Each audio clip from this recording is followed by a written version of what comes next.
صحابہ اکرام رضی اللہ عنہ اور نبی پاک صلی اللہ علیہ وسلم کے زمانہ میں غربت اور افلاس کثرت سے تھی۔ ایک صحابی نبی مکرم صلی اللہ علیہ وآلہ وسلم کی خدمت میں حاضر ہوئے، بھوک اور پریشانی کی حالت کا اظہار کیا۔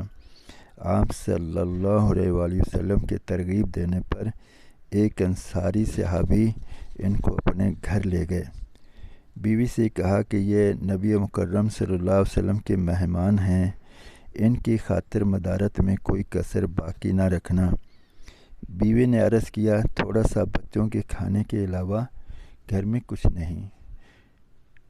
صحابی نے فرمایا کہ بچوں کو بہلا کر سلا دو، کھانا مہمان کے سامنے رکھ دو اور بہانہ سے چراغ بجھا دینا، ہم ساتھ بیٹھے اندھیرے میں ویسے ہی منہ چلاتے رہیں گے، مہمان کا پیٹ بھر جائے گا۔ لہٰذا انہوں نے ایسا ہی کیا۔